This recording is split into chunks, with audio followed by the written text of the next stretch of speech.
Oui, bonjour. Rémi Mester, pour ceux qui ne me connaissent pas encore.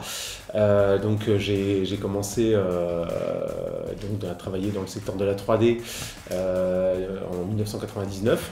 Ça date pas d'hier, dans une grosse entreprise nationale. Et puis, avec mon frère Eddy, on a quitté ensemble cette société pour créer la nôtre, 4-3D, en 2004. Et donc, depuis, je vous l'annonce là un peu en scoop, hein, on va dire. Voilà, je viens de créer une nouvelle société qui s'appelle Technigroup. Et donc, cette société a pour objet le développement d'un réseau, peut-être de franchisé sur le plan national, quoi. Voilà, toujours dans le secteur de la 3D. Alors, j'ai réfléchi, c'est vrai que l'intervention la plus trash, je me souviens, c'était chez une grand-mère qui avait été placée, son logement était relativement insalubre.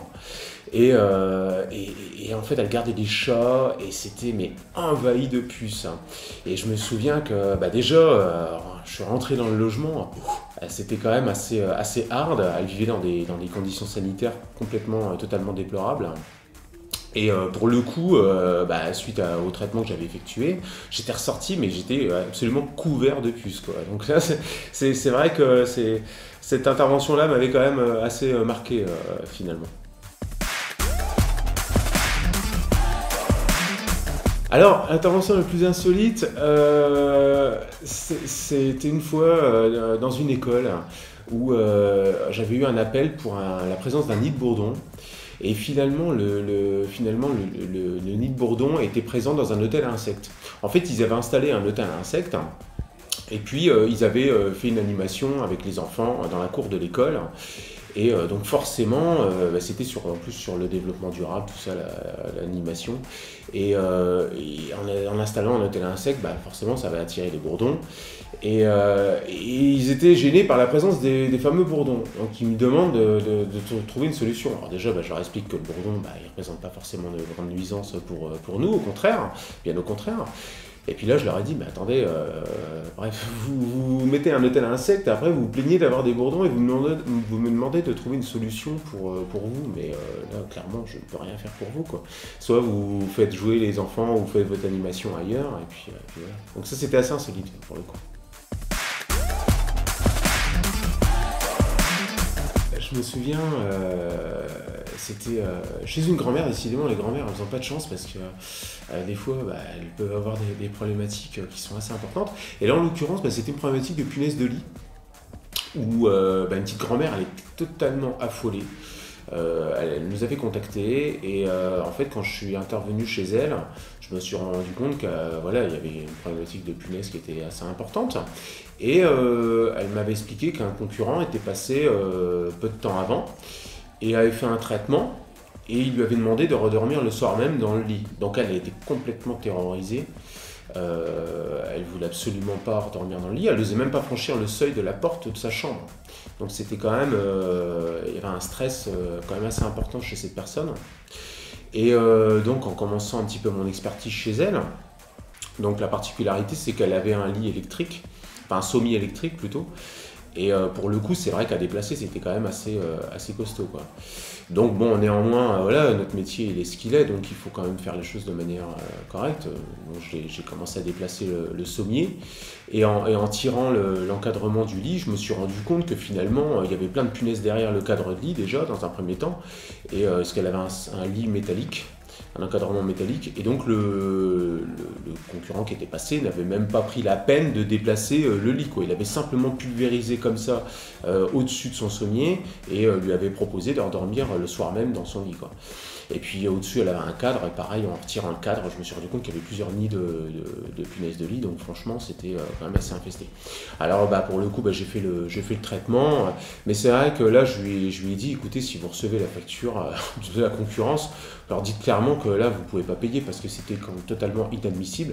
Alors, il lui avait quand même proposé de lui vendre le produit et qu'elle se débrouille par elle-même, quoi. Alors, elle me dit, vous imaginez, moi, je ne sais même pas comment faire. Et puis, en plus, un produit professionnel utilisé par un particulier, ça me paraissait totalement invraisemblable. Donc ça, j'en ai gardé aussi, pareil, un souvenir assez mémorable. Alors c'est vrai que ce que je trouve, finalement, quand on se lance dans le métier, la problématique, c'est qu'on n'a pas suffisamment de formation. Clairement, au jour d'aujourd'hui, on voit des gens qui s'installent avec simplement un certibiocyte de 3 jours. Et finalement, on se rend bien compte qu'avec un certibiocyte de 3 jours, ça ne suffit absolument pas pour avoir une bonne connaissance de la biologie des rongeurs, des insectes. Encore les rongeurs, pourquoi pas. Les insectes, ça me paraît quand même beaucoup plus dur. Et puis les connaissances pour détecter les présences, par où ça passe, tout ça, enfin bref. Et surtout, l'utilisation des produits également, puisqu'on a quand même une palette de produits qui reste toujours assez conséquente. Et finalement, je ne suis pas certain que chacun dispose de tous les outils pour pouvoir utiliser correctement les produits. Donc là, franchement, moi je pense que cette partie-là, la partie formation, c'est quelque chose qui pêche beaucoup aujourd'hui dans le secteur de la 3D. Et ça serait vraiment à revoir de toute urgence, de contacter pourquoi pas le législateur. Je pense qu'il y a des gens qui s'en occupent déjà, mais je trouve que ça ne bouge pas suffisamment vite sur ces points-là. Alors, moi, j'avais posé la question une fois, et c'est vrai qu'on m'avait répondu, c'est assez ambigu, finalement, cette notion de plusieurs molécules. Moi, je pars pas trop de ce principe-là par rapport au fait que chaque molécule a une DL50, une dose létale 50 différente en fonction des molécules, oui. Et donc, ça me paraît un peu improbable de mettre des molécules différentes. Moi, je pense que partir sur des formulations différentes, pourquoi pas, c'est-à-dire une pâte avec un bloc, de manière à ce qu'on puisse, si on aime prendre un outil de rat, que le rat, on sait qu'il consomme plus facilement des blocs. Donc voilà, ça sera peut-être plus intéressant, mais tout en ayant une molécule qui soit identique. Déjà par rapport à l'inscription sur l'étiquette, au moins comme ça on coche qu'une seule molécule, quoi. Enfin, pour moi, mais bon, j'ai quand même pour habitude de n'utiliser qu'un seul et même produit, une seule et même formulation, et donc une seule molécule dans les postes d'abattage. Je ne mélange jamais. Merci PSO Academy en tout cas, puis à très bientôt.